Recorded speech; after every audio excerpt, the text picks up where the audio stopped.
যে টপিকটা নিয়ে আজকে আমরা কথা শুনবো ইনশাআল্লাহ বিইذনিল্লাহ, সেটা হচ্ছে কোরআনের সাথে আমাদের প্রিয় নবীজির সম্পর্ক কেমন ছিল, প্রফেটিক রিলেশন উইথ কোরআন। আল্লাহ রাসূল সাল্লাল্লাহু আলাইহি ওয়া আলিহি ওয়াসাল্লামের সাথে কোরআনের সম্পর্ক, অ্যাটাচমেন্টটা কেমন ছিল, how was his relationship with the Quran. কিভাবে তিনি কোরআনকে ধারণ করতেন নিজের মধ্যে, কিভাবে কোরআনকে লালন করতেন, কোরআনকে কতটুকু সময় দিতেন। আজকের পুরো আলোচনা জুড়ে আমরা এটা দেখব এবং একটু নিজের সাথে মিলিয়ে নেওয়ার চেষ্টা করবো যে আমরা কতটুকু কোরআনকে সময় দিই এবং কোরআনের সাথে আমাদের অ্যাটাচমেন্টটা কতটুকু, কোরআনের সাথে আমাদের ভালোবাসা এটা কতটুকু, আমরা কতটুকু কোরআনকে ধারণ করি বা লালন করি, এটা একটু নিজেদের সাথে মিলিয়ে নেওয়ার চেষ্টা করব। পুরো আলোচনাটাতে আমি প্রায় 30টি পয়েন্ট কভার করার চেষ্টা করব। প্রত্যেকটা পয়েন্ট যদি 2 মিনিট করে আমি শেয়ার করি তাহলে 30 দুগুণা 60 মিনিট, প্রায় 1 ঘন্টা। খুব সিম্পলি যদি আমি বলি যে কোরআনের সাথে প্রিয় নবীজির সম্পর্ক কেমন ছিল, কোরআনের সাথে বেসিকলি আল্লাহ রাসূল সাল্লাল্লাহু আলাইহি ওয়া আলিহি ওয়াসাল্লামের গভীর প্রেমের বাঁধন ছিল, সীমাহীন ভালোবাসা ছিল। শর্টলি বলতে গেলে গভীর প্রেমের বাঁধন এবং সীমাহীন ভালোবাসা ছিল। Because he was the living কোরআন, তিনি নিজেই ছিলেন জীবন্ত কোরআন।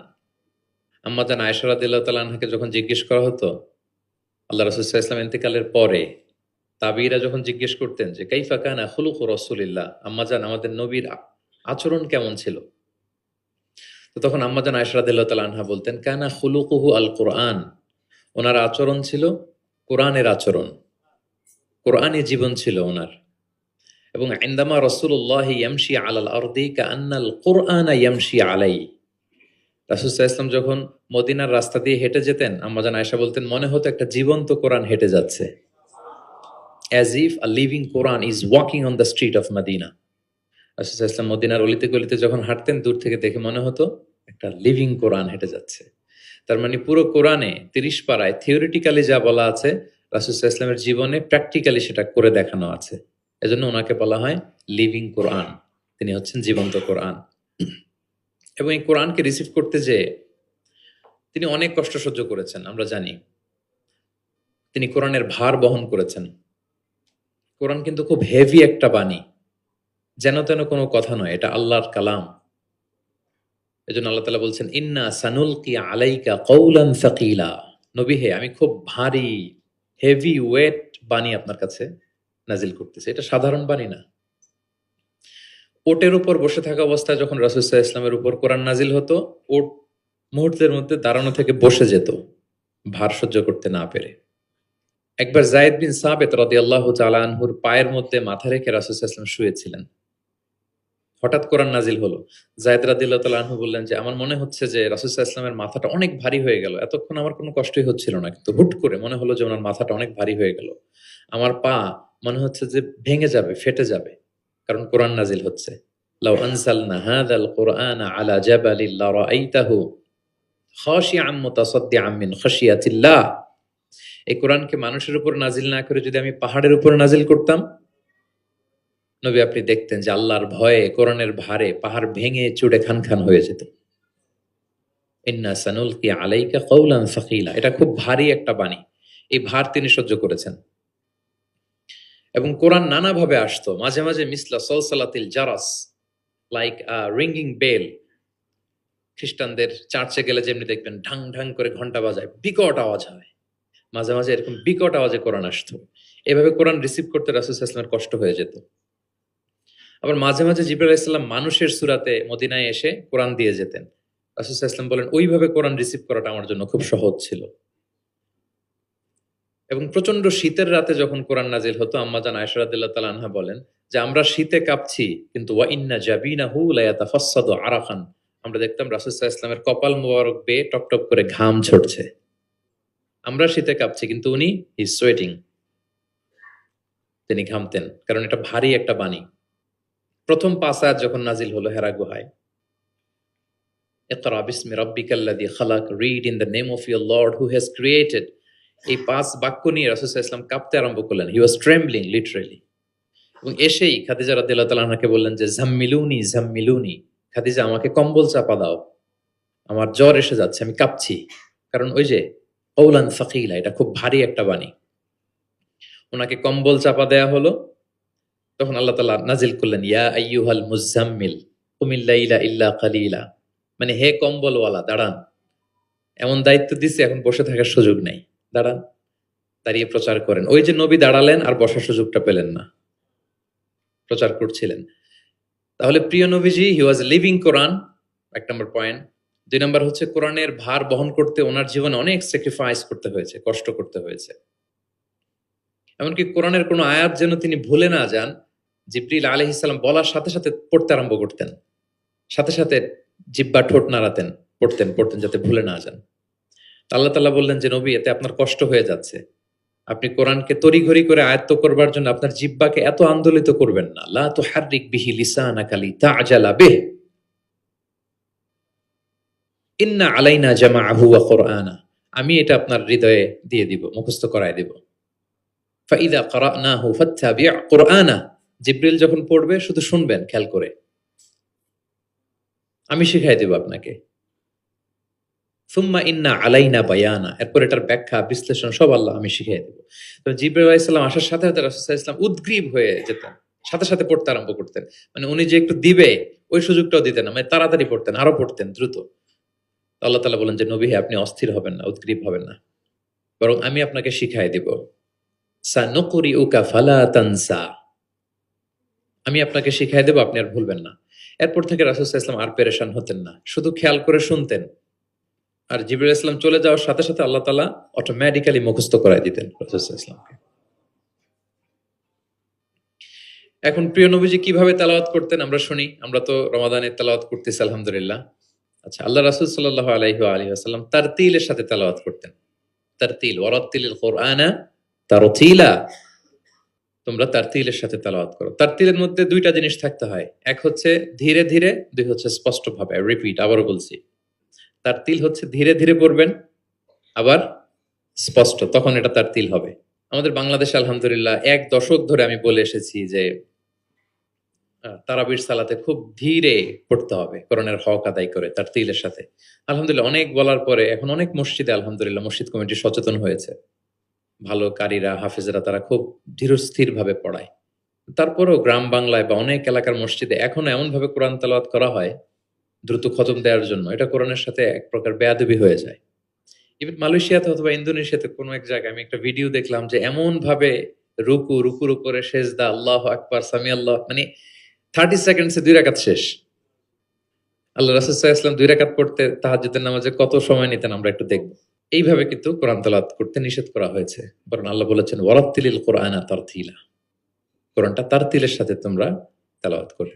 আল্লাহ রাসূল সাল্লাল্লাহু আলাইহি ওয়াসাল্লাম এভাবেই পড়তেন, ধীরে ধীরে স্পষ্টভাবে। ইয়ামুদ্দু বিহা সাওতাহু মাদ্দান, টেনে টেনে পড়তেন। আলহামদুলিল্লাহি রাব্বিল আলামিন, এই দেখেন টেনে পড়লাম। আর রহমানির রহিম মালিকি ইয়াউমিদ্দিন, টানতেছি না? ইয়ামুদ্দু বিহা সাওতাহু মাদ্দান, টেনে টেনে পড়তেন। ইউকাত্তিউ কিরাআতাহু আয়াতান আয়াতান, প্রত্যেক আয়াত শেষে থামতেন, পজ দিতেন। দিস ইজ কল্ড তারতিল, ওয়ারাত্তিলিল কুরআনা তারতিলা। আনাস রাদিয়াল্লাহু তাআলা আনহু বলতেন রুব্বা কারিন লিল কুরআন ওয়াল কুরআনু ইয়ালআনুহু, কোরআনের অনেক তেলাওয়াতকারী আছে, তেলাওয়াতে সওয়াবের বিপরীতে লানত পায়। কোরআন পড়লে তো সওয়াব হওয়ার কথা, কিন্তু কোরআন তাকে কি করে? লানত করে। একটু মিলায় নেন নিজের সাথে যে আমাদের তেলাওয়াতটা কেমন। আচ্ছা, তাহলে রাসূল সাল্লাল্লাহু আলাইহি ওয়াসাল্লাম তারতিলের সাথে তেলাওয়াত করতেন, পাশাপাশি তিনি খুব সুমধুর কণ্ঠে তেলাওয়াত করতেন এবং তিনি আদেশ করতেন যায়িনুল কুরআনা বিআসওয়াতিকুম, তোমরা তোমাদের গলায় যে আল্লাহ তাআলা সুর দিয়েছেন ওই সুর দিয়ে কোরআন তেলাওয়াত করো। যার যতটুকু সুর আছে, সবার হয়তো অত সুরেলা হবে না, যতটুকু, প্রত্যেকের একটা সুর আছে না নাই বলেন? যতটুকুই দিয়েছে আল্লাহ তাআলা আপনার গলায় সুর, ওই সুরটাকে ব্যবহার করে আপনি কোরআন তেলাওয়াত করবেন। রাসূল সাল্লাল্লাহু আলাইহি ওয়াসাল্লাম সুর দিয়ে কোরআন পড়তেন এবং তিনি বলেছেন লাইসা মিন্না মান লাম ইয়াতাগান্না বিল কোরআন, আমার যে উম্মত সুর করে কোরআন পড়ে না সে কবু আমার উম্মত হতে পারে না, সুর করে পড়তে হবে। বারা ইবনে আযিব রাদিয়াল্লাহু তাআলা আনহু বলেন যে আমি একবার দেখলাম এশার নামাজের সময় ক্বারা রাসূলুল্লাহ ফিল ইশাই বিত্তিনি ওয়াজ যাইতুন, মানে ওয়াত্তিনি ওয়াজ যাইতুন ওয়া তুরি সিনিন, এই সূরাটা দিয়ে রাসূল সাল্লাল্লাহু আলাইহি ওয়াসাল্লাম দেখলাম একবার এশার নামাজের ইমামতি করতেছেন। বারা ইবনে আসিফ রাদিয়াল্লাহু তাআলা আনহু তিনি বলতেছেন, এবং তিনি বলেন, ফামা সামি'তু আহাদান আহসানা সাওতাম মিনহু, আমার জীবনে এত সুরেলা কণ্ঠের অধিকারী কোন মানুষের তেলাওয়াত আমার জীবনে আমি শুনি নাই। বারা ইবনে আযিব রাদিয়াল্লাহু তাআলা আনহু রাসূল সাল্লাল্লাহু আলাইহি ওয়াসাল্লামের একজন সাহাবী, তিনি বলেন, এশার নামাজে দেখলাম সূরা আত-তিন দিয়ে তিনি নামাজের ইমামতি করছেন। এত সুমধুর ছিল নবীজির কণ্ঠ, আমি আমার জীবনে এত সুমধুর কণ্ঠের তেলাওয়াত শুনি নাই। না জানি প্রিয় নবীজি কত সুমধুর কণ্ঠে তেলাওয়াত করতেন, আমরা তো শুনতে পারি নাই। এবং রাসূল সাল্লাল্লাহু আলাইহি ওয়াসাল্লামের সুমধুর কণ্ঠের তেলাওয়াত শুনে মানুষ তো মুসলিম হয়েছেই, অনেক জিনও মুসলমান হয়েছে। অনেক জিন, মক্কার যারা গণক ছিল তারা জিন দিয়ে গণনার কাজ করত, জিনদেরকে উপরে পাঠাতো, ফেরেশতারা কি কনভারসেশন করে এগুলো শুনে আসতো, এগুলো এসে গণকদেরকে বলতো, গণকরা এগুলো বলে বলে মক্কায় বিভিন্ন ধরনের সংশয় তৈরি করত। কিন্তু যখন কোরআন নাজিল হওয়া শুরু হলো, আকাশের নিরাপত্তা জোরদার করা হলো, এখন আর জিনেরা উপরে যেতে পারে না, উপরে গেলে আগুনের গোলা ছোড়া হয় ওদের গায়ে। এবার জিনেরা একটা মিটিং বসলো, তারা বলতেছে ঘটনা কি, আগে তো অনেক ফেরেশতাদের কথা শুনে এসে গণকদের বলে দিতে পারতাম, এখন তো এই সুযোগটা নাই, ঘটনা কি, হোয়াট হ্যাপেন? নিশ্চয়ই পৃথিবীতে এমন নতুন কিছুর আগমন ঘটেছে যেটার প্রভাবে ঊর্ধ্ব জগতের নিরাপত্তা বলয়কে আরো মজবুত করা হয়েছে। কি সেটা খোঁজো। খুঁজতে খুঁজতে খুঁজতে খুঁজতে একদল জিন রাসূল সাল্লাল্লাহু আলাইহি ওয়াসাল্লাম ওকাজের এক বাজারের দিকে যাচ্ছিলেন। ইন দ্য মিন টাইম ফজরের সালাতে তিনি নামাজের ইমামতি করছেন। ওই সময়ে একদল জিন পাশ দিয়ে যাচ্ছিল। হঠাৎ তারা দাঁড়িয়ে থমকে দাঁড়ালো, দেখে যে আল্লাহ রাসূল সাল্লাল্লাহু আলাইহি ওয়াসাল্লাম কোরআন তেলাওয়াত করতেছেন। এই কোরআনের বাণী তারা কখনো শুনে নাই। তারা শুনে অবাক, এবং এই তথ্য নিয়ে জিনদের সর্দারের কাছে যেয়ে বলল, ঘটনা তো এটা, এটার কারণে এখন আকাশের নিরাপত্তা বেশি, আমরা আর উপরে যেতে পারি না। তারা যেয়ে বলল যে আমরা ঈমান এনে ফেলছি ওই নবীর উপর, ইন্না সামি'না কুরআনান আজাবা ইয়াহদি ইলা রুশদি ফাআমান্না বিহ। তারা বলল যে আমরা কি আজীব কোরআন শুনে আসলাম, যেটা সত্যের এবং হেদায়েতের দিকে পথ দেখায়, এবং ওয়ালান নুশরিকা বিরাব্বিনা আহাদা, আমাদের রবের সাথে আমরা শিরক করব না, আমরা আর মুশরিক থাকবো না, আমরা ঈমান এনে ফেললাম। তাহলে আল্লাহ রাসূল সাল্লাল্লাহু আলাইহি ওয়াসাল্লামের সুমধুর কণ্ঠের তেলাওয়াত শুনে শুধু মানুষ নয়, বরং জিনেরাও ইসলাম ধর্ম গ্রহণ করেছে। আল্লাহ রাসূল সাল্লাল্লাহু আলাইহি ওয়া আলিহি ওয়াসাল্লাম তেলাওয়াতের মাঝখানে মাঝে মাঝে খুব কান্না করতেন, বিশেষ করে রাতের নামাজে কান্না ভেজা কণ্ঠে তেলাওয়াত করতেন। আমরা কি করি? অর্থই তো বুঝতে পারতেছি না, কোথায় কাঁদবো আর কোথায় একটু আনন্দ পাবো। দেখবেন যে কাবা ঘরের ইমামরা যখন জান্নাতের আয়াত আসে, একটা ভিন্ন মাকামে পড়ে, যে মাকামের মধ্যে একটা খুশি প্রাণবন্ত একটা ভাব। আবার জাহান্নামের আযাবের আয়াত যখন আসে, তখন কান্নার মাকামে পড়ে, এবং এমন ভাবে ডুকরে ডুকরে কাঁদে, মুসল্লিরাও কাঁদে। আল্লাহ রাসূল সাল্লাল্লাহু আলাইহি ওয়া আলিহি ওয়াসাল্লাম মাঝরাতে যখন কিয়ামুল লাইল, তাহাজ্জুদ এগুলো পড়তে দাঁড়াতেন, দীর্ঘ সময় কোরআন পড়তেন, এত দীর্ঘ সময় পা ফুলে যেত, হাত্তা তাতাফাত্তারা কাদামা, পা দুটো ফুলে মোটা হয়ে যেত, এরকম দীর্ঘ সময় দাঁড়িয়ে থাকতেন। আম্মা জান আয়েশা রাদিয়াল্লাহু তাআলা আনহা বলতেন, ইয়া রাসূলুল্লাহ, আপনার তো আগের পরের সব গুনাহ মাফ, আদতে ওনার তো কোনো গুনাহই নেই, নবীরা তো মাসুম নিষ্পাপ, তারপরও আপনি রাত জেগে এত কষ্ট কেন করেন? আল্লাহ রাসূল সাল্লাল্লাহু আলাইহি ওয়াসাল্লাম বলেছেন, আফালা উহিব্বু আন আকুনা আবদান শাকুরা, আয়েশা, আমি কি শুকরগুজার বান্দা হব না? মানে আমার আল্লাহ আমাকে ক্ষমার ঘোষণা দিয়েছে, ঠিক আছে, কিন্তু আমি কি শুকরগুজার হব না? আমার রোলটা তো আমি প্লে করব, আমার সর্বোচ্চ তো উজাড় করে আমি আমার রবের সামনে পেশ করব।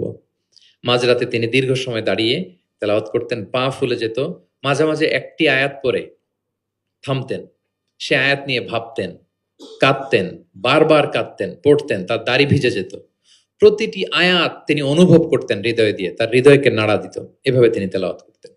এক সাহাবী বর্ণনা করেন, একবার আল্লাহ রাসূল সাল্লাল্লাহু আলাইহি ওয়াসাল্লামকে আমি রাতের সালাতে দেখলাম, এমন ভাবে তিনি কাঁদছেন, ওয়ালি জাওফিহি আযীরুন কাআযীরিল মিরজালি মিনাল বুকা, গরম পানি ফুটাতে দিলে ড্যাগের ভেতরে গরম পানির যেরকম টকবগে উতলে ওঠার একটা শব্দ, এরকম উতলে ডুকরে ডুকরে কান্নার একটা শব্দ আমি শুনতে পেলাম।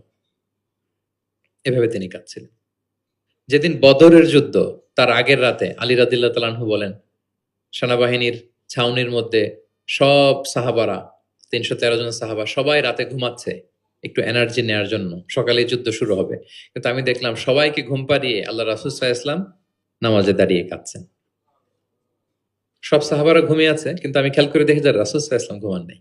গাছের নিচে দাঁড়িয়ে তিনি সারা রাত ব্যাপী কান্না করছেন আর তেলাওয়াত করছেন। এভাবে তিনি কোরআনকে ফিল করতেন। আম্মা জান আয়েশা বলেন, রাতে এত কাঁদতেন মাঝে মাঝে তেলাওয়াত করতে করতে, হাত্তা বাল্লা হাজারা, জামা ভিজে যেত, হাত্তা বাল্লা লিহিয়াতা, দাড়ি ভিজে যেত, হাত্তা বাল্লাল আরদা, যেখানে সেজদা দিতেন জমিন ভিজিয়ে দিতেন কাঁদতে কাঁদতে। এবং রাতের সালাতে দীর্ঘ তেলাওয়াত করতেন। কিন্তু জামাতের নামাজ আবার অপেক্ষাকৃত সংক্ষিপ্ত করতেন, এটা সুন্নাহ। কারণ জামাতের নামাজ তো আর আমি একা পড়ছি না, আমার পেছনে অসুস্থ, বয়স্ক, সিনিয়র সিটিজেন, মুসাফির, ট্রাভেলার অনেকে থাকতে পারে।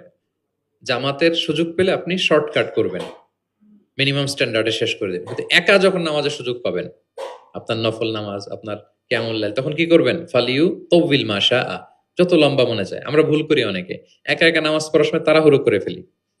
ইমামতির সুযোগ পাইছি তখন বিশাল লম্বা কেরাত, অপোজিট, মানে ভুল করে ফেলছি আমরা। এটা করব না। আমার এই ছোট্ট ভিডিওটা আমি আমার সোশ্যাল মিডিয়া হ্যান্ডেলে শেয়ার করেছিলাম। দেখলাম যে বাংলাদেশে শিক্ষিত সচেতন লোকজন অনেক এপ্রিসিয়েট করেছে। কারণ অনেক সময় এমন হয় যে প্রচন্ড রোদ, জুমার সালাতে পাঁচতলা মসজিদ ভরে বারান্দা, রাস্তার মধ্যে। আমার অনেক সময় এমন হয়েছে যে সফরে আমি ফ্লাইট ধরবো, রাস্তায় জুমাতে আমি অংশগ্রহণ করেছি। প্রচন্ড রৌদ্র, দাঁড়ানো যায় না, আবার ঝড় বৃষ্টি। তো এতগুলো মানুষ যে এখানে নামাজ পড়বে, এখানে যদি আপনি লম্বা কেরাত পড়েন তাহলে তো কষ্ট হয়ে যাবে মানুষের। একবার আল্লাহ রাসূল সাল্লাল্লাহু আলাইহি ওয়াসাল্লাম নামাজ একটু বেশি ছোট করে ফেললেন, সংক্ষিপ্ত করে। সাহাবারা বললেন, ইয়া রাসূলুল্লাহ, এত তাড়াতাড়ি নামাজ শেষ করলেন, এত তাড়াতাড়ি তো করতে দেখি না। তখন রাসূল সাল্লাল্লাহু আলাইহি ওয়াসাল্লাম বললেন, আমি যখন নামাজে ছিলাম, উইমেন প্রেয়ার্স এরিয়া, যেটা মানে মদিনার নারীরা তো পেছনে দাঁড়াতো, তিনি বললেন ওখান থেকে আমি একটা ছোট্ট বাচ্চার কান্নার আওয়াজ শুনতে পেলাম। আমার মনে হচ্ছিল ওই বাচ্চাটাকে সামলাতে বাচ্চাটার মায়ের বড্ড কষ্ট হয়ে যাচ্ছে, ওই মায়ের যাতে একটু কষ্ট কম হয় এজন্য নামাজটা আমি একটু শর্ট করে দিয়েছি। দেখেন, মানে অন্যের প্রতি সহানুভূতি এটা আমাদের মধ্যে নাই, যে আমার ভাইয়ের একটু সুবিধা হোক, আমার বোনদের একটু সুবিধা হোক, আমার কমিউনিটির একটু সুবিধা হোক, এইটা আমরা ফিল করি না। তিনি যখন একা সালাত পড়তেন অনেক লম্বা, কিন্তু জামাতের সালাতে তিনি সংক্ষিপ্ত সালাত আদায় করতেন। কত লম্বা? হুযায়ফা ইবনুল ইয়ামান রাদিয়াল্লাহু তাআলা আনহু, নাম শুনেছেন ওনার? হুযায়ফা মদিনার গোয়েন্দা বিভাগের প্রধান ছিলেন, হেড অফ ডিটেকটিভ ব্রাঞ্চ, আল্লাহ রাসূল সাল্লাল্লাহু আলাইহি ওয়াসাল্লামের গোয়েন্দা বিভাগের প্রধান। উনি এমন কিছু কথা কাউকে বলতেন না, কিন্তু শুধু হুযায়ফাকে বলতেন। মদিনায় মোট কতজন মুনাফিক ছিল আল্লাহ রাসূল সাল্লাল্লাহু আলাইহি ওয়াসাল্লাম জানতেন, কাউকে বলেননি, শুধু হুযায়ফাকে বলেছিলেন। এজন্য ওমরে ফারুক রাদিয়াল্লাহু তাআলা আনহু যখন খলিফা, তিনি যখন দেখতেন কেউ মারা যেত, হুট করে ইমামতি করতে যেতেন না, আগে দেখতেন যে ওই কাতারে হুযায়ফা আছে কিনা। যদি দেখতেন যে হুযায়ফা আছে, উনি ইমামতি করতেন। হুযায়ফাকে এদিকে না দেখলে অন্য কাউকে দায়িত্ব দিয়ে দিতেন। এবং ওমরে ফারুক রাদিয়াল্লাহু তাআলা আনহু এত মুত্তাকি সাহাবী ছিলেন, একবার হুযায়ফা ইবনুল ইয়ামানের কাছে যেয়ে বলে যে, হুযায়ফা, আমি তো জানি না মদিনাতে কতজন মুনাফিক ছিল, এর নামগুলো তো রাসূল তোমাকে বলেছে, তুমি একটু আমাকে বলো যে আমি ওমরের নামটা আবার ওই লিস্টে আছে কিনা। আমার ভয় হয় যে আমি আবার মুনাফিকদের ভেতরে ঢুকে গেলাম কিনা। হুযায়ফা ইবনুল ইয়ামান বললেন, আমিরুল মুমিনিন, আপনি কি বলেন? আল্লাহ রাসূল সাল্লাল্লাহু আলাইহি সাল্লাম তো বলেছেন যে আপনি কোন রাস্তা দিয়ে যদি হাঁটেন, শয়তান যদি ওই রাস্তা দিয়ে আসে, আপনাকে দেখলে শয়তান ওই রাস্তা রেখে দিয়ে অন্য রাস্তা দিয়ে হাঁটে। কশ্চিনকালেও মুনাফিকদের লিস্টে আপনার নাম থাকতে পারে না। তো এই হুযায়ফা ইবনুল ইয়ামান রাদিয়াল্লাহু তাআলা আনহু, উনি বললেন, একবার রাতে আমি আল্লাহ রাসূল সাল্লাল্লাহু আলাইহি ওয়াসাল্লামের সাথে কিয়ামুল লাইল, মানে তাহাজ্জুদের নামাজে শরীক হওয়ার সুযোগ পেয়েছিলাম। একা একা নামাজ তিনি পড়তেছিলেন, হুযায়ফা যে জয়েন করেছেন। তখন রাসূলুল্লাহ সাল্লাল্লাহু আলাইহি সাল্লাম সূরা বাকারা দিয়ে শুরু করলেন। কোন সূরা? বলেন, সবাই বলেন তো কোন সূরা? কোরআনের সবচাইতে দীর্ঘতম সূরা। আয়াত কত? 286, মানে অনেক বড় সূরা। তো উনি শরীক হলেন, শরীক হওয়ার পরে আল্লাহ রাসূল সাল্লাল্লাহু আলাইহি সাল্লাম সূরা বাকারা দিয়ে শুরু করলেন। তো উনি ভাবলেন মনে হয় 100 আয়াত যাওয়ার পরে রাসূল সাল্লাল্লাহু আলাইহি সাল্লাম রুকুতে যাবেন। কত আয়াত যাওয়ার পরে? 100 আয়াত গেল, যায় না রুকুতে। 200 আয়াত গেল, তাও যায় না রুকুতে। 286 আয়াত শেষ, মানে সূরা বাকারাই, তাও রুকুতে যায় না। এরপরে রাসূল সাল্লাল্লাহু আলাইহি ওয়াসাল্লাম সূরা আলী ইমরান শুরু করেছেন, ওইটাও শেষ। এরপর রাসূল সাল্লাল্লাহু আলাইহি ওয়াসাল্লাম সূরা নিসা শুরু করেছেন। Could you imagine that? আপনি চিন্তা করতে পারেন? তার মানে এক এক রাকাতে উনি 2 থেকে 3 ঘন্টা, মাঝে মাঝে এমন হয়েছে 2 রাকাতে সারা রাত শেষ কভার করে দিয়েছেন। এবং হুযায়ফা বলেন, আমার কাছে মনে হলো যতক্ষণ তিনি দাঁড়িয়ে তেলাওয়াত করছিলেন ঠিক ততক্ষণ আবার রুকুতে ছিলেন, যতক্ষণ রুকুতে ছিলেন ঠিক ততক্ষণ আবার সেজদায় লুটিয়েছিলেন। 2 রাকাতে পুরো রাত তিনি শেষ করে দিয়েছেন। তাহলে রাতের সালাতে তিনি দীর্ঘ তেলাওয়াত করতেন। সব সময় তিনি তেলাওয়াত মুখর সময় কাটাতেন, দাঁড়িয়ে, বসে, শুয়ে, হাঁটা অবস্থায়, আরোহী অবস্থায়, সব সময়। অজু থাকা অবস্থায়, অজু না থাকা অবস্থায়। অজু চলে গেলেই রাসূল সাল্লাল্লাহু আলাইহি ওয়াসাল্লাম সাথে সাথে অজু করে ফেলতেন, কিন্তু অজু নেই ওই অবস্থায়ও তিনি কোরআন তেলাওয়াত করেছেন। ইবনুল কাইয়িম আল জাওজিয়া যাদুল মাআদ ফি হাদি খায়রিল ইবাদ, একটা বিখ্যাত সিরাত গ্রন্থে তিনি বলেন, লাম ইয়াকুন ইয়ামনাহু মিন কিরাআতিহি ইল্লাল জানাবা। গোসল ফরজ হয় যেই পরিস্থিতিতে, ওই পরিস্থিতি ছাড়া কোনো কিছু রাসূল সাল্লাল্লাহু আলাইহি ওয়াসাল্লামকে কোরআন তেলাওয়াত থেকে বিরত রাখতে পারতো না। মানে গোসল ফরজ হয় কোন কারণে আপনারা তো জানেন। এরকম পরিস্থিতি হলে তিনি শুধু তেলাওয়াত করতেন না। এছাড়া দাঁড়িয়ে, বসে, হাঁটছেন, আরোহণ করেছেন, অজু আছে কিংবা অজু নেই, সবসময় তিনি কোরআন তেলাওয়াত করতেন।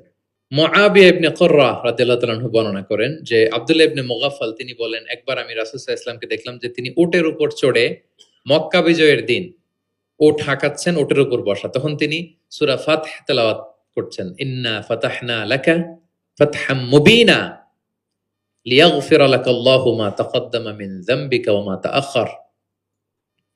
তিনি বলেন যে আমি নিজে অষ্টম হিজরিতে মক্কা বিজয়ের দিন দেখলাম তিনি উট হাঁকাচ্ছেন আর পড়তেছেন ইন্না ফাতাহনা লাকা ফাতহাম মুবিনা, সূরা ফাতহ তেলাওয়াত করতেছেন। সুবহানাল্লাহ।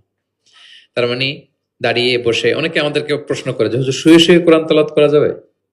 মানুষের মনে প্রশ্ন থাকে অনেক। তারপর বলে অজু ছাড়া কি কোরআন তেলাওয়াত করা যাবে মুখস্থ? অনেক প্রশ্নের সম্মুখীন হয়েছে আমি এটা। তার মানে আল্লাহ রাসূল সাল্লাল্লাহু আলাইহি ওয়াসাল্লামের জীবনী থেকে তো আপনি বুঝতে পারলেন যে কোনো কিছু আপনারা আটকাইতে পারবে কোরআন তেলাওয়াত থেকে, এক্সেপ্ট আপনার গোসল ফরজ হয়েছে, তখন পড়বেন না, তখন গোসলটা করে তারপরে পড়বেন। নিজ গৃহে তিনি তেলাওয়াত করতেন। আমরা অনেক সময় শুধু মসজিদে গেলেই কোরআনটা খুলে পড়ি, ঘরে আর পড়ি না। না, ঘরে পড়বেন।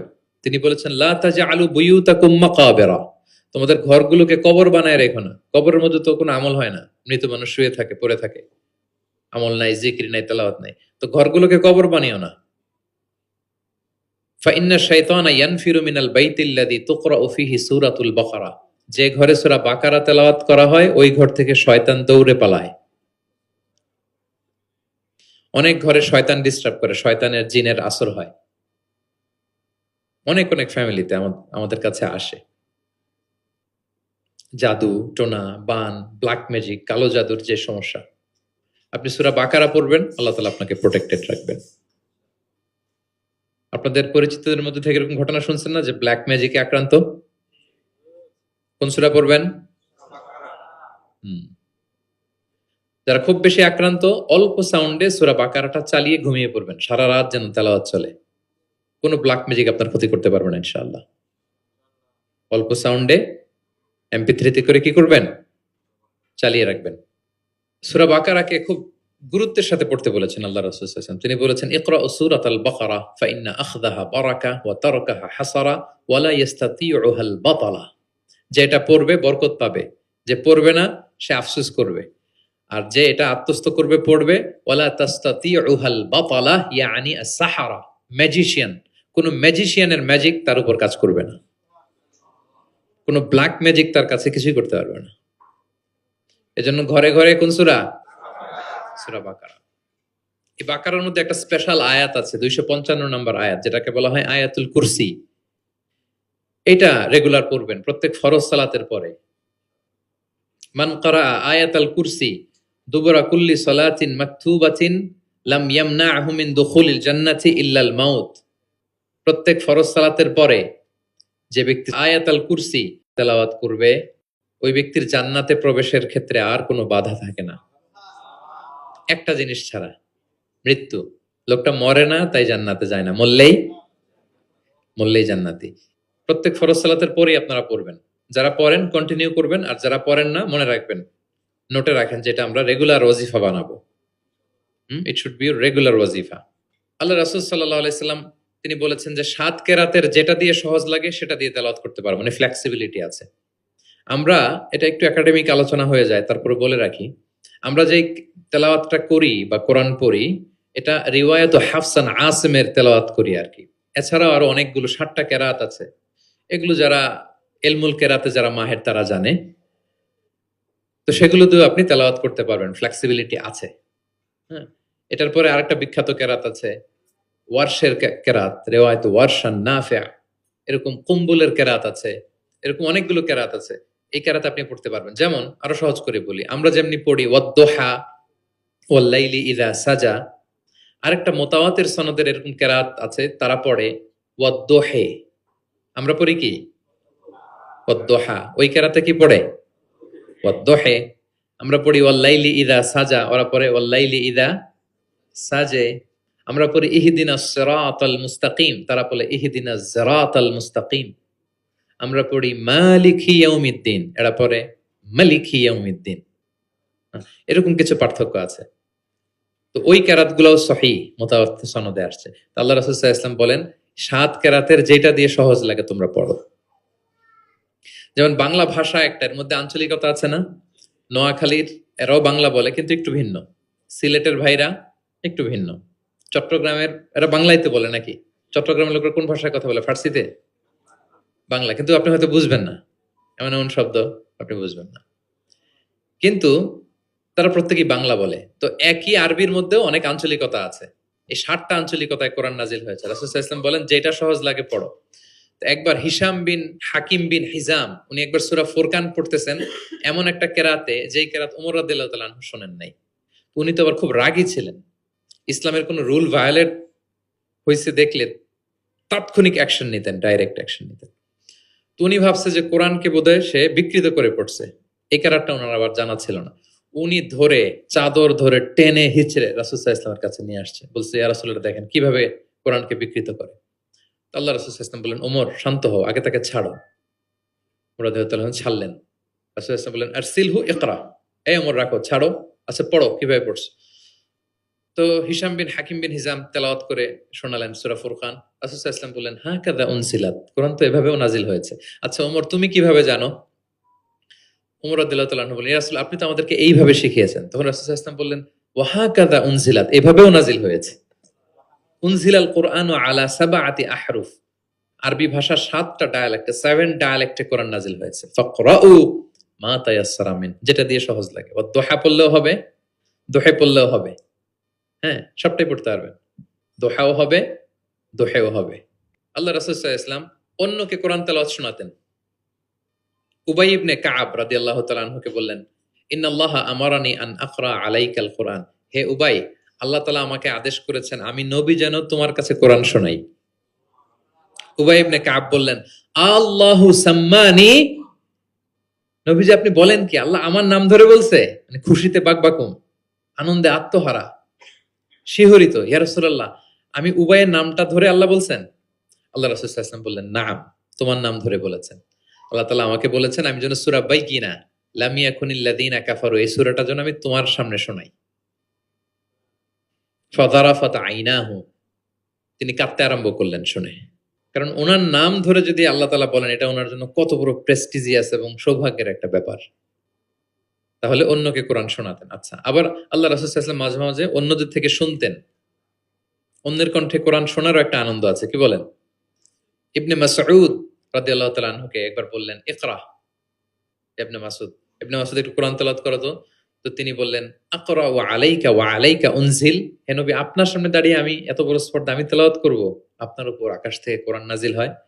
আল্লাহ রাসূল সাল্লাল্লাহু আলাইহি ওয়াসাল্লাম বলেন ইন্নী উহিব্বু আন আসমাআহু মিন গায়রি, আমি তোমাদেরকে শোনাতে যেমনি পছন্দ করি তোমাদের থেকে শুনতেও পছন্দ করি। তিনি সূরা নিসা তেলাওয়াত করে শোনালেন। কেন শুনলেন? আব্দুল্লাহ ইবনে মাসউদের থেকে। কারণ আল্লাহ রাসূল সাল্লাল্লাহু আলাইহি সাল্লাম টার্গেট করেছিলেন যে আব্দুল্লাহ ইবনে মাসউদ এই উম্মার কোরআনের টিচার হবে। কি হবে? মানে যার যেদিকে মেধা আল্লাহ রাসূল সাল্লাল্লাহু আলাইহি ওয়াসাল্লাম ওই প্রতিভা ওইদিকে কাজে লাগাতেন। যার যেদিকে মেধা, এই যে বললাম হুযাইফা ইবনুল ইয়ামান গোয়েন্দা বিভাগের প্রধান কেন জানেন? তার এই দিকে আগ্রহ বেশি। মুআদ ইবনে জাবাল উনি মদিনা রাষ্ট্রের সিনিয়র আমলা ছিলেন, প্রশাসনিক কাজ ভালো বুঝতেন। হাসান বিন সাবেত লেখালেখি জানতেন, ওনাকে জাতীয় কবি ঘোষণা দিয়েছেন যে তুমি ন্যাশনাল পয়েন্ট, যাও কবিতা লিখো। একবার মক্কা থেকে তিনি ফিরতেছেন, নামাজ হবে, এক সাহাবী আজান দিচ্ছেন, তো কিছু মুশরিক ছেলে এখনো মুসলিম হয় নাই, ওরা আজানকে ব্যঙ্গ করতেছে। মুখ ভেঙানো বোঝেন না, মানে যেটা বলে ওইটাই ব্যঙ্গ করে করে বলতেছে। তো দেখেন রাসূল সাল্লাল্লাহু আলাইহি ওয়াসাল্লাম রেগে যাওয়ার কথা ছিল না, আজান দিচ্ছে আমার সাহাবী আর মুশরিক ছেলেগুলো তাকে ব্যঙ্গ করতেছে। উনি রেগে না যেয়ে দেখলেন যে মুশরিক ছেলেগুলোর মধ্যে একটা ছেলের কণ্ঠ তো খুব চমৎকার, ওকে ডাকলেন, ডেকে ওর মাথার চুলের ঝুঁটি বেঁধে ধরলেন, বললেন এই একটু আগে কি বলতেছিলে জোরে বলতো, মানে আরো জোরে বলো। এবার সে বলতে আরম্ভ করতেছে, কিন্তু আশহাদু আন্না মুহাম্মাদুর রাসূলুল্লাহ এটা আর বলে না, এটা বললে তো শাহাদাত দেয়া মুসলিম হয়ে যায়। রাসূল সাল্লাল্লাহু আলাইহি ওয়াসাল্লাম ধমক দিয়ে বললেন এই বলো, এটাও বলো। তখন সে এটাও বলছে, মাথার চুলের ঝুঁটি ধরে বলছে। বলার পরে রাসূল সাল্লাল্লাহু আলাইহি ওয়াসাল্লাম তার জন্য দোয়া করলেন, ওই দোয়ার বরকতে সে কালিমা পড়ে মুসলমান হয়ে গেল। এবার আল্লাহ রাসূল সাল্লাল্লাহু আলাইহি ওয়াসাল্লাম বললেন, তোমার কণ্ঠ যেহেতু সুন্দর, তোমাকে আমি মক্কার মসজিদের মুয়াজ্জিন বানায় দিলাম, তুমি যে আজান দিবা। দেখেন কেমন একটা ঘটনাকে কিভাবে টুইস্ট করে অন্যদিকে নিয়ে গেলেন। রেগে যাওয়ার কথা ছিল, কিন্তু দেখলেন যে প্রতিভা আছে তো এর মধ্যে, এত উঁচু গলা, একে মুয়াজ্জিন বানানো যায়। তিনি হয়ে গেলেন বাইতুল্লাহর মুয়াজ্জিন। এবং ওই যে মুশরিক থাকা অবস্থায় ওনার মাথার চুলের ঝুঁটি ধরে রাসূল সাল্লাল্লাহু আলাইহি ওয়াসাল্লাম বলছেন এই আজান দাও। ওই যে রাসূল সাল্লাল্লাহু আলাইহি ওয়াসাল্লামের বরকতের হাত মাথার চুলে লেগেছিল, উনি মৃত্যুর আগ পর্যন্ত ওই চুলগুলো আর কাটেন নাই কোনোদিন। উনি এদিকে চুল কাটতেন, এদিকে কাটতেন, এদিকে কাটতেন, সামনের চুল কাটতেন না। যখন জিজ্ঞেস করা হতো আপনি এরকম হেয়ার কাট কেন আপনার, বলতেছে আমি মুশরিক অবস্থায় আমার প্রিয় নবীজি আমার মাথার চুলের ঝুঁটি ধরে আমাকে আজানের তালিম দিয়েছিলেন, ওনার বরকতময় হাতের ছোঁয়া আমার এই চুলে লেগেছে, আমি চাই এই চুলগুলো সাথে নিয়ে আমি কবরে যাব। এবং ওই চুলগুলো সাথেই ওনাকে কবর দেয়া হয়েছে। ওই চুলগুলোকে উনি পেঁচিয়ে একটা পাগড়ির মতো করে, বড় হয়ে গেছে তো অনেক, এটা পেঁচিয়ে পাগড়ির মতো করতেন, এরপরে উনি টারবান পড়তেন, পাগড়ি পড়তেন। তাহলে প্রিয় ভাইয়েরা, আব্দুল্লাহ ইবনে মাসউদ রাদিয়াল্লাহু তাআলা আনহুকে রাসূল সাল্লাল্লাহু আলাইহি ওয়াসাল্লাম টার্গেট করেছিলেন যে উনি এই উম্মতের কোরআনের টিচার হবে। কি হবে? এজন্য বলেন পড়ো তো ইবনে মাসউদ, তিনি পড়ে শোনালেন। এবং তিনি বলেছেন মান আহাব্বা আইয়াকরা আল কোরআনা গাদ্দান কামা উনজিল ফালইয়াকরাহু আলা কিরাআতি ইবনে উম্মি আবদ। জিবরিল যেভাবে কোরআন নাজিল করেছে হুবহু এইভাবে কোরআন যে শিখতে চায় সেজন্য ইবনে মাসউদের কাছে কোরআন শেখে। সাহাবারা ইবনে মাসউদ রাদিয়াল্লাহু তাআলা আনহুর কাছে এভাবে কোরআন শিখতেন। তাহলে দেখেন কোরআন অন্যকে শোনাতেন, অন্যদের থেকে শুনতেন, এবং কোরআন যারা শিখে এবং শেখায় তাদেরকে তিনি শ্রেষ্ঠ বলে ঘোষণা দিয়েছেন, খায়রুকুম মান তাআল্লামাল কুরআনা ওয়া আল্লামাহ। যে কোরআন শেখে এবং শেখায় সে তোমাদের মাঝে শ্রেষ্ঠ। আপনি যদি শিখেন, লজ্জার কিছু নাই যে বয়স আমার 40 হয়ে গেছে, 50 হয়ে গেছে, আমি তো পারি না।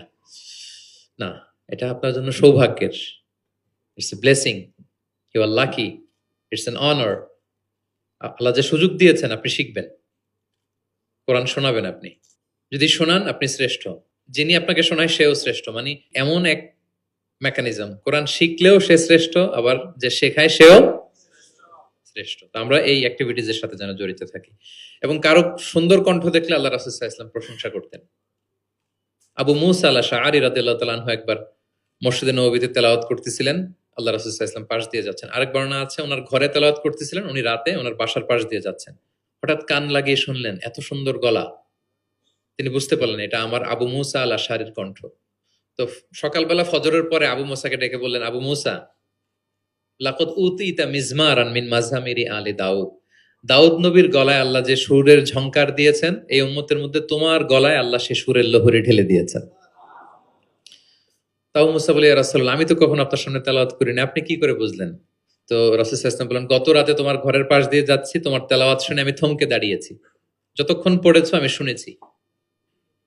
আবু মুসা আল আশআরী তো অবাক হলেন, বলেন, ইয়া রাসূলুল্লাহ আপনি দাঁড়িয়ে আমার তেলাওয়াত শুনেছেন, এটা যদি জানতাম আমি যে আরো কত সুর করে পড়তাম, আমি যে আরো কত সুর দিয়ে পড়তাম, ফজর পর্যন্ত পড়তাম। দাউদ আলাইহিস সালাম নবীদের মধ্যে সবচেয়ে সুরেলা গলার নবী ছিলেন। ওনার উপরে জাবুর কিতাব নাজিল হয়েছিল। আকাবা একটা উপসাগর আছে জর্ডানে, আমি এবার জর্ডান ভিজিটে দেখে এসেছি। আকাবা উপসাগরের তীরে বসে তিনি যখন জাবুর তেলাওয়াত করতেন, আকাবা উপসাগরের মাছগুলো সব চলে আসতো তেলাওয়াত শুনতে। এত সুর ছিল ওনার গলায়। তো নবী আলাইহিস সালাম বলেন যে দাউদ নবীর গলায় যে সুর দিছে, আমার সাহাবীদের মধ্যে আল্লাহ তোমার গলায় সেই সুর ঢুকাই দিছে। সুবহানাল্লাহ। তো নবী যদি প্রশংসা করে একজন সাহাবীর তেলাওয়াতের, ওনার কেমন লাগবে বলেন তো? হ্যাঁ, ভালো লাগবে। তিনি তেলাওয়াতের প্রশংসা করতেন এভাবে। তিনি রমাদানে সবচেয়ে বেশি তেলাওয়াত করতেন, যে সময়টা আমরা কাটাচ্ছি। আমরা কোন মাস কাটাচ্ছি এখন? সাইয়্যিদুশ শুহুর, 12 মাসের মধ্যে শ্রেষ্ঠতম মাস। এই মাসে সবচেয়ে তেলাওয়াত করতেন। আম্মা জান আয়েশা রাদিয়াল্লাহু তাআলা আনহা বলেন, লা আ'লামু রাসূলুল্লাহি সাল্লাল্লাহু আলাইহি ওয়াসাল্লামা ক্বরাআল কুরআনা কুল্লাহু ফি লাইলাতিন ক্বাত্তু গায়রা রমাদান। রমজান ছাড়া কোন মাসে মানে এক রাতে পুরো কোরআন পড়ে ফেলছেন এরকম আমি দেখি নাই। শুধু রমাদানেই দেখেছি এত তেলাওয়াত করতে। এবং বছরব্যাপী যা নাজিল হতো, আল্লাহ রাসূল সাল্লাল্লাহু আলাইহি সাল্লাম রমাদানে সেটা রিভাইজ করতেন। এবং রমাদানের প্রতি রাতে জিবরিল আলাইহিস সালামের সাথে রাসূল সাল্লাল্লাহু আলাইহি ওয়াসাল্লামের মিটিং হতো। প্রতি রাতে, তার মানে 30 দিনে কয়টা মিটিং? 30টা মিটিং। কি হতো এই মিটিং এ? সারা বছর যা নাজিল হয়েছে রাসূল সাল্লাল্লাহু আলাইহি ওয়াসাল্লাম জিবরিল আলাইহিস সালামকে সেটা শোনাতেন। আবার জিবরিল আলাইহিস সালাম রাসূল সাল্লাল্লাহু আলাইহি ওয়াসাল্লামকে শোনাতেন, দুই পক্ষ থেকে। আর যে বছর আল্লাহ রাসূল সাল্লাল্লাহু আলাইহি ওয়াসাল্লাম ইন্তেকাল করেছিলেন, ওই বছর পুরো কোরআনটা দুইবার জিবরিল আলাইহিস সালাম আল্লাহ রাসূল সাল্লাল্লাহু আলাইহি ওয়াসাল্লামকে শুনিয়েছেন। আবার আল্লাহ রাসূল সাল্লাল্লাহু আলাইহি ওয়াসাল্লাম দুইবার জিবরিল আলাইহিস সালামকে শুনিয়েছেন। আজকে থেকে নিয়ত করেন, আমরা শোনাবো। আপনি ভাবিকে শোনাবেন, ভাবি আপনাকে শোনাবে, আপনি আপনার মেয়েকে শোনাবেন, আপনার মেয়ে আপনাকে শোনাবে, যে সূরাটাই পারেন। ঘরটা একটা কোরআনময় ফ্যামিলি হবে আমাদের ফ্যামিলিটা, কি বলেন? এরকম বরকতময় ফ্যামিলি আমরা চাই না? এবং সাহাবাদেরকে উদ্বুদ্ধ করতেন বিভিন্ন সূরার ফজিলতের কথা বলে বলে, যে এটা এই সূরা পড়ো, এই ফজিলত।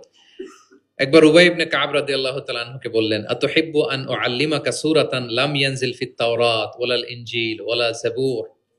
হে উবাই, তুমি কি চাও যে আমি তোমাকে এমন একটা সূরা শিখাবো যেটার মতো মর্যাদাপূর্ণ সূরা তাওরাতেও নাই, ইনজিলেও নাই, জাবুরেও নাই, কোথাও নাই, এত মর্যাদাপূর্ণ? তিনি বললেন, বালা ইয়া রাসূল, অবশ্যই শিখাবেন। তখন আল্লাহ রাসূল সাল্লাল্লাহু আলাইহি ওয়াসাল্লাম বলেন, সেই সূরাটা তুমি নিজেই জানো। সেটা কি? সেটা হচ্ছে কাইফা তাকরাউ ফিস সালাত। তুমি নামাজে কোন সূরা পড়ো, মানে কোন সূরা ছাড়া নামাজ হয় না, বলেন তো? সূরা ফাতিহা। আল্লাহ রাসূল সাল্লাল্লাহু আলাইহি ওয়াসাল্লাম বললেন, এই সূরা ফাতিহা এটা যেন তেন কোনো সূরা নয়, এর মতো মর্যাদাপূর্ণ সূরা তাওরাত, জাবুর, ইনজিল কোথাও আসেনি। ইন্নাহা লাহিয়া সাবউল মাসানি ওয়াল কুরআনুল আযীম। এটা নিত্য পাঠনীয় সপ্তবাক্য। সূরা ফাতিহায় মোট কয়টা বাক্য? 7টা। সবাই বলেন কয়টা? এটাকে বলে সাবউল মাসানি, মানে সব সময় পড়া হয় এমন 7টা বাক্য। ওয়ালাকাদ আতাইনাকা সাবআম মিনাল মাসানি ওয়াল কুরআনুল আযীম। এটা সবসময় পড়তে হয়। আবু হুরায়রা রাদিয়াল্লাহু তাআলা আনহু বলেন যে আল্লাহ রাসূল সাল্লাল্লাহু আলাইহি ওয়াসাল্লাম একবার আমাদেরকে উৎসাহ দিয়ে বললেন যে একটা সূরা আছে, এই সূরার 30টা আয়াত। এই সূরা যদি কেউ তেলাওয়াত করে, এই সূরা কিয়ামতের দিন এই তেলাওয়াতকারীর পক্ষে আল্লাহর কাছে সুপারিশ করবে, এমনকি তর্ক করবে যতক্ষণ না আল্লাহ তাআলা তেলাওয়াতকারীকে জান্নাতি হিসেবে ঘোষণা না দেয়। বলেন তো কোন সূরা এটা? সূরা মুলক। হ্যাঁ। অনেক মানুষ, আলহামদুলিল্লাহ শতাধিক মানুষ দেশে বিদেশে এয়ারপোর্টে আমাকে দেখা হইলেই বলে যে শেখ, আপনার সূরা মুলকের তাফসীর শুনে আমি সূরা মুলক মুখস্থ করেছি। আলহামদুলিল্লাহ, আমার সৌভাগ্য। অনেকে বলে যে সাইয়্যিদুল ইস্তিগফার আপনার আলোচনা থেকে শুনে মুখস্থ করেছি। তারপর অনেকে অনেকে বলেছে যে আস্তাগফিরুল্লাহর আমলটা আপনার আলোচনা থেকে শুনে আমরা অভ্যস্ত হয়েছি। আলহামদুলিল্লাহ, এটা অভ্যাস করবেন। সূরা মুলক তেলাওয়াত করবেন। কয় আয়াত সূরা মুলকে? এক মাসে কয় দিন? প্রতিদিন যদি একটা আয়াত মুখস্থ করেন, 30 দিনে সূরা মুলক হয়ে যাবে না? কঠিন? বেশি কঠিন? করবেন। এভাবে ফজিলতের কথা বলে আল্লাহ রাসূল সাল্লাল্লাহু আলাইহি ওয়াসাল্লাম সাহাবাদেরকে উদ্বুদ্ধ করতেন। গত বছর আমার একটা বই এসেছে, কোরআনের উপর এক নজরে কোরআন। নাম শুনেছেন না আপনারা? সবগুলো সূরার ফজিলত আমরা ওখানে নিয়ে এসেছি। 114 সূরার ফজিলতকে আপনি পাবেন। এবং পড়লে আপনার আরো বেশি মন চাইবে সূরাটার তাফসীর জানতে, অর্থ জানতে, মুখস্থ করতে। এই সূরার ফজিলত কি? সূরার মূল আলোচনা কি? এই সূরা নাজিলের প্রেক্ষাপট কি? এর মধ্যে লেসন কি? মেজর থিম কি? আমি যেভাবে তাফসীর করে আপনাদেরকে শোনাই, ওইভাবেই সহজ করে করে প্রত্যেকটা সূরা 5 থেকে 6 পৃষ্ঠায় কভার, যত বড় সূরা হোক, একেবারে সামারি নিয়ে এসেছি। যাদের সংগ্রহে আছে এই রমাদানে পড়বেন, খুব সহজ মনে হবে। যে সূরাটার অনুবাদ পড়তে মনে চায়, আগে এক নজরে কোরআন থেকে একবার রিভাইজ দিয়ে নেবেন, অনুবাদটা সহজ মনে হবে। যে সূরাটার তাফসীর জানতে মনে চায়, আগে এক নজরে কোরআন থেকে একবার পড়ে নেবেন, একেবারে ক্রিস্টাল ক্লিয়ার, সহজ হয়ে যাবে। দাজ্জালের ফিতনা থেকে বাঁচতে আল্লাহ রাসূল সাল্লাল্লাহু আলাইহি সাল্লাম সূরা কাহাফের প্রথম 10 আয়াত মুখস্থ করতে বলেছেন। আল্লাহ রাসূল সাল্লাল্লাহু আলাইহি সাল্লাম ইরশাদ করেন, মান হাফিদা 10 আয়াতিন মিন আউয়ালি সূরাতিল কাহফি উসিমা মিন ফিতনাতিদ দাজ্জাল। যে সূরা কাহাফের প্রথম 10 আয়াত মুখস্থ করবে সে দাজ্জালের ফিতনা থেকে মুক্ত থাকবে ইনশাআল্লাহ। মুখস্থ করবেন সূরা কাহাফের প্রথম কয় আয়াত? 10 আয়াত। আল্লাহ রাসূল সাল্লাল্লাহু আলাইহি সাল্লাম কোরআনের ব্যাখ্যা করতেন, নিজেই কোরআনের ব্যাখ্যা করতেন, কারণ তার উপরই তো কোরআন নাজিল হয়েছে, তিনিই সবচেয়ে বড় মুফাসসির। আল্লাহ রাসূল সাল্লাল্লাহু আলাইহি সাল্লামের চেয়ে বেশি কোরআনের ব্যাখ্যা আর কি কেউ জানে? ব্যাখ্যা করতেন। একবার তিনি আল্লাযীনা আমানু ওয়া লাম ইয়ালবিসু ঈমানাহুম বিযুলমিন উলাইকা লাহুমুল আমনু ওয়া হুম মুহতাদুন। আর ঈমানের সাথে জুলুমকে মেশায়নি, তাদের জন্য আছে নিরাপত্তা এবং হেদায়েত। সাহাবারা অবাক হলেন, যে ইয়া রাসূলুল্লাহ, আমাদের মধ্যে এরকম কে আছে যে ঈমানের সাথে জুলুম মিশায় নাই? মানে ঈমান আনার পরে কোনো পাপ করি নাই, কম বেশি পাপ তো আমাদের হয়েছে, জুলুম তো হয়েছে, তাহলে আমরা কি নিরাপত্তা হেদায়েত পাবো না? তো রাসূল সাল্লাল্লাহু আলাইহি ওয়াসাল্লাম বললেন যে এই জুলুম দ্বারা ওই জুলুম উদ্দেশ্য না, এই জুলুম দ্বারা উদ্দেশ্য হচ্ছে শিরক। এই জুলুম দ্বারা উদ্দেশ্য কি? এই যে ব্যাখ্যা করে দিচ্ছেন, সাহাবীদের ভুল ধারণা ভাঙায় দিচ্ছেন। তিনি বলতেছেন, তোমরা কি লোকমান আলাইহিস সালামের ওই নসিহত পড়ো নাই যে লা তুশরিক বিল্লাহ ইন্না শিরকা লা যুলমুন আযীম? ওনার ছেলেকে বলতেছেন যে বাবা, শিরক করো না, শিরিক সবচেয়ে বড় জুলুম। শিরিক সবচেয়ে বড় কি? কারণ এই জুলুমটা মানুষ কার উপর করে? আল্লাহর উপর করে। তাহলে জুলুম মানে হচ্ছে এই আয়াতের মধ্যে শিরক। তাহলে স্বয়ং রাসূলুল্লাহ সাল্লাল্লাহু আলাইহি ওয়াসাল্লাম নিজে ব্যাখ্যা করে দিয়েছেন, সাহাবারা ওনারা ক্লিয়ার হয়ে গেলেন। কোরআনে যারা অধিক পারদর্শী তাদেরকে রাসূল সাল্লাল্লাহু আলাইহি ওয়াসাল্লাম প্রায়োরিটি দিতেন। কে দিতেন? প্রায়োরিটি। আল্লাহ রাসূল সাল্লাল্লাহু আলাইহি ওয়াসাল্লাম বলেছেন, ইয়া উম্মুল কওমা আকরাউহুম লিকিতাবিল্লাহ। একসাথে ধরেন যে অনেকে হয়েছেন, তো ইমামতি করবে কে? আমরা 5 ভাই একসাথে হইছি, নামাজের সময় হইছি, ইমামতি কে করবে? হ্যাঁ, যে কোরআন ভালো জানে। আকরাউহুম লিকিতাবিল্লাহ, আল্লাহর কিতাব যে বেশি জানে, বেশি ব্যাখ্যা জানে, বেশি মুখস্থ সে। আচ্ছা, ওয়া ইন কানাত কিরাআতুহুম সাওয়া, যদি তাদের সবার কেরাত সমান হয় তখন রাসূল সাল্লাল্লাহু আলাইহি ওয়াসাল্লাম বলেন ফাইয়া উম্মুহুম আকদামুহুম হিজরাতান, তাহলে যে আগে হিজরত করছে সে, মানে তখন আগে হিজরত, যে আগে হিজরত করেছে তাদের মর্যাদা বেশি ছিল। ফা ইন কানু ফিল হিজরাতি সাওয়া, হিজরতেও যদি সমান হয়, ধরেন যে 5 জন একসাথে হিজরত করছিল, এই 5 জন মিলে এখন নামাজ পড়বে, তো এখন কে? আল্লাহ রাসূল সাল্লাল্লাহু আলাইহি ওয়াসাল্লাম বললেন ফাইয়া উম্মুহুম আকবারুহুম সিন্নান, যার বয়স বেশি সে, যে সিনিয়র সে ইমামতি করবে। তাহলে সবচেয়ে বেশি অগ্রাধিকার কাকে দিলেন? যে কোরআন বেশি জানে। এবং তিনি দোয়া করতেন, আল্লাহ কোরআনকে আমার হৃদয়ের বসন্ত বানিয়ে দেন, আল্লাহ আমার অন্তরের জ্যোতি বানিয়ে দেন, আল্লাহ আমার কষ্ট দূরের কারণ বানিয়ে দেন। এই দোয়াটা মালয়েশিয়াতে তো কুনুতের মধ্যে সব সময় পড়ে দেখি আমরা, আল্লাহুম্মা জাআলিল কুরআন আল আযীমা রাবিআ কুলুবিনা ওয়া নূরা সুদুরিনা ওয়া জালাআ আহজানিনা ওয়া যাহাবা হুমুমিনা ওয়া গুমুমিনা। শুনছেন না আপনারা? রাসূল সাল্লাল্লাহু আলাইহি ওয়াসাল্লাম যেই ভাষায় বলেছেন সেটা হচ্ছে তাজআলুল কুরআন রাবিআ কলবি, আল্লাহ এই কোরআনকে আপনি আমার অন্তরের বসন্ত বানান, প্রশান্তি বানান। নূরা সাদরি, আমার অন্তরের বুকের আলো বানান, হৃদয়ের আলো। আমার দুঃখের অপসারণকারী বানান, আমার দুশ্চিন্তা দূরকারী বানান। এই দোয়াটা আপনারা করবেন। আল্লাহ রাসূল সাল্লাল্লাহু আলাইহি ওয়াসাল্লাম শেষ বয়সে ওনার চেহারায় কিছুটা বার্ধক্যের ছাপ চলে এসেছিল। আবু বকর রাদিয়াল্লাহু তাআলা আনহু একবার জিজ্ঞেস করছিলেন যে ইয়া রাসূলুল্লাহ কদ শিবতা, আপনার চেহারায় কেমন যেন বার্ধক্যের ছাপ চলে আসছে। আল্লাহ রাসূল সাল্লাল্লাহু আলাইহি ওয়াসাল্লামের দাড়ি এবং চুল মিলে, সব মিলে 20টার বেশি চুল পাকে নাই। এক বর্ণনায় এসেছে 17টা, আরেক বর্ণনায় 18টা। মুহাদ্দিসিন একরাম বলেছেন যে এত অল্প কিছু চুল দাড়ি পেকেছিল যে গুনা যেত, গুণে দেখা গেছে 17, 18, সবশেষে যখন বেড়েছে হয়তো 20। যেন মুহাদ্দিসিন একরাম একমত যে ওনার 20টার বেশি চুল দাড়ি পাকে নাই। কোথায় বেশি পাকছে? এদিকে কয়েকটা পাকছে, নিম দাড়ির এখানে কয়েকটা পাকছে, হাদিসে আছে। তা আবু বকর রাদিয়াল্লাহু তাআলা আনহু বললেন, ইয়া রাসূলুল্লাহ কদ শিবতা, আপনার চেহারায় কেমন যেন বার্ধক্যের ছাপ। তখন আল্লাহ রাসূল সাল্লাল্লাহু আলাইহি ওয়াসাল্লাম বললেন, শাইয়াবাতনি হুদ ওয়াল ওয়াকিআ ওয়াল মুরসালাত ওয়া আম্মা ইয়াতাসাআলুন ওয়া ইযা শামসু কুবিরাত। আবু বকর বলো না আর, এই 5টা সূরা আমাকে বার্ধক্যে উপনীত করে দিয়েছে। কারণ এই 5টা সূরার ভিতরে কিয়ামতের বিভীষিকার বর্ণনা এমন ভাবে আল্লাহ তুলে ধরেছেন, আল্লাহ রাসূল সাল্লাল্লাহু আলাইহি ওয়াসাল্লাম এত উদ্বিগ্ন থাকতেন উম্মতকে নিয়ে, নিজের জন্য না, আমাদের জন্য, যে হায় রে কিয়ামতের এই বিভীষিকাময় মুহূর্তে আমার গুনাহগার উম্মতের কি হবে, ওই কঠিন পরিস্থিতিতে আমার উম্মতের কি হবে। এটা যখন ভাবতেন, এই 5টা সূরা পড়তেন, কিয়ামতের বিভীষিকাময় এই পরিস্থিতি, দৃশ্যায়নের চিন্তা, মানসপটে কল্পনাপটে চিন্তা করতে করতে ওনার মধ্যে বার্ধক্যের ছাপ চলে আসছে কোরআন পড়তে পড়তে, উম্মতের চিন্তায়। সব নবীকে আল্লাহ তাআলা একটা স্পেশাল দোয়া করার সুযোগ দিয়েছিলেন, আর সব নবীরা ওই দোয়া দুনিয়াতেই করেছে, একমাত্র আমাদের প্রিয় নবীজি ছাড়া। সব নবী ওই দোয়া খাটায় ফেলছে দুনিয়াতে, আল্লাহ রাসূল সাল্লাল্লাহু আলাইহি ওয়াসাল্লাম ওই দোয়া করেন নাই।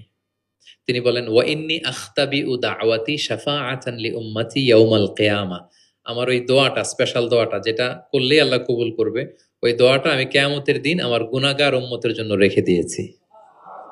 আমি সেদিন আমার উম্মতের জন্য সেই দোয়াটা করব। তাহলে কিছু সূরা ওনার চেহারায় বার্ধক্যের ছাপ নিয়ে এসেছিল। কোরআন হেফজ করার পরে ভুলে যাওয়া, এটা কিন্তু ঠিক না। এজন্য আল্লাহ রাসূল সাল্লাল্লাহু আলাইহি ওয়াসাল্লাম বলেছেন, হেফজ যারা করবে তারা যেন কোরআনকে সংরক্ষণ করে, প্রিজার্ভ করে।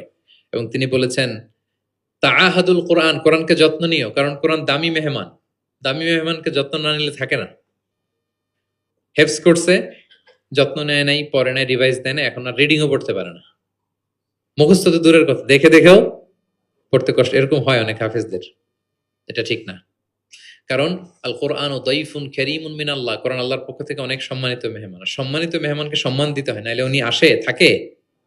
ধরেন যে একজন এমপি আসলো আপনার বাসায়, মালয়েশিয়ার একজন মন্ত্রী, আসার পরে নাই কোনো রিসেপশন, নাই কোনো ওয়েলকামিং স্টেটমেন্ট, রিসেপশন কিছু নাই, আপনি কোনো গুরুত্বই দিচ্ছেন না, উনি এসে বসে থাকবে আপনার বাসায় না। সম্মানিত মেহমানকে সম্মান করতে হয়। কোরআন অনেক বড় সম্মানিত এক মেহমান আল্লাহর পক্ষ থেকে, এটাকে সম্মান দিতে হবে, পড়তে হবে, রিভাইজ দিতে হবে, সময় দিতে হবে, তাহলে সে আপনার সিনায় থাকবে। তা না হলে এই কোরআনের নূর সিনাতে কখনো থাকে না। তিনি বলেছেন, তাআহাদুল কোরআন, কোরআনকে রিভাইজ করো, ফাইন্নাহু আশাদ্দু তাফাল্লুতান মিনাল ইবলি ফি উকুলিহা। ওটের রশি ছেড়ে দিলে ওট যেমনি পালায়, কোরআন মুখস্থ করার পর রিভাইজ না দিলে কোরআনও পালাবে, আর রিভিশন দিলে এটা হৃদয়ে থাকে। এবং তিনি উৎসাহ দিয়ে বলেছেন, কোরআন এমন কিতাব, পৃথিবীর অন্য কোনো কিতাবের ক্ষেত্রে এটা বলা হয় না, যে কিতাবের এক অক্ষরে 10 নেকি। এক অক্ষরে কয় নেকি? পৃথিবীর আর কোনো বইয়ের ক্ষেত্রে এটা প্রযোজ্য? ইভেন হাদিস শরীফের ক্ষেত্রেও প্রযোজ্য না। হাদিসের এক অক্ষর পড়লে 10 নেকি, এটা বলে নাই আল্লাহ রাসূল সাল্লাল্লাহু আলাইহি ওয়াসাল্লাম। শুধু কোরআন, শুধু মান কারা হারফান মিন কিতাবিল, এক হরফ যদি কেউ পড়ে, ফালাহু হাসানা ওয়াল হাসানাতু বিআশরি আমসালিহা, 10 নেকি। লা আকুলু আলিফ লাম মিম হারফুন, আল্লাহ রাসূল বলেন সূরা বাকারার শুরুতে যা আছে আলিফ লাম মিম, মনে করেন তিনটা মিললে এক অক্ষর না, বাল আলিফুন হারফুন, আলিফ একটা হরফ, লামুন হারফুন, লাম একটা হরফ, মিমুন হারফুন, মিম এক হরফ। তাহলে আলিফ লাম মিম বললে কয় সওয়াব? 30টা নেকি আল্লাহ তাআলা আমাদের আমলনামায় দিচ্ছেন। অনেকে বলে যে হুজুর পড়তে পারি না, কষ্ট হয়, বয়স হয়ে গেছে 50 60, এখন তো মুখ দিয়ে আসে না, বলে অনেকে কমপ্লেন করে না।